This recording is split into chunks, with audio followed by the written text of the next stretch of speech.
ಮಜ್ಜಿ ಮಸಾಲ. ಎಂತ ಅಡಿಗೆಯ ರುಚಿಯಾಗೋ ರಹಸ್ಯವು 20 ರೂಪಾಯಿ. ಹೊಸ ಪಾರ್ಕಿಂಗ್ ನಿಯಮ ತರಲು ಸರ್ಕಾರ ಮುಂದಾಗಿದೆ. ಪಾದಾಚಾರಿ ಮಾರ್ಗ ಒತ್ತುವರಿ ತೆರವು ಮಾಡಿದ್ದು ಒಳ್ಳೆಯ ಕೆಲಸ.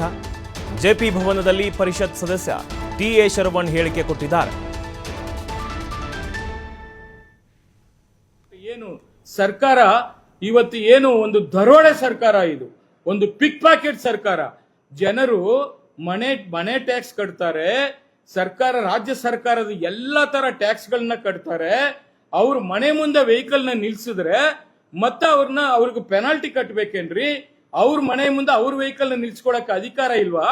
ಏನ್ ತಿಳ್ಕೊಂಡಿದ್ದೀರಾ ನೀವು? ಇವತ್ತು ನಿಮ್ಗೆ ಬಹುಮತ ಇರಬಹುದು, ನೀವೇನ್ ಶಾಶ್ವತವಾಗಿ ಗೂಟ ಹೊಡ್ಕೊಂಡು ಕೂತಿರ್ತೀರಾ? ಯಾವತ್ತು ಜನರ ಸಹಮತನೂ ತಗೋಬೇಕು. ಅದನ್ನ ಬಿಟ್ಟು ಇವತ್ತು ಜನರನ್ನ ಸುಳಿಗೆ ಮಾಡುವಂತ ಕೆಲಸ ಆಗಬಾರದು. ಇದನ್ನ ನಾನು ಈ ಸರ್ಕಾರಕ್ಕೆ ಎಚ್ಚರಿಕೆಯನ್ನು ಕೊಡ್ಲಿಕ್ಕೆ ಬಯಸ್ತಾ ಇದ್ದೀನಿ. ಸಾರ್ವಜನಿಕವಾಗಿ ಇದು ಚರ್ಚೆ ಆಗಬೇಕು. ಅದನ್ನು ಬಿಟ್ಟು ಇವತ್ತು ನಾವು ಕೂತ್ರೆ ಟ್ಯಾಕ್ಸ್, ನಿಂತ್ರೆ ಟ್ಯಾಕ್ಸ್ ಅಂತ ಹೇಳಿ ಜನ ರಸ್ತೆಯಲ್ಲಿ ಓಡಾಡಕ್ಕೂ ಕೂಡ ಟ್ಯಾಕ್ಸ್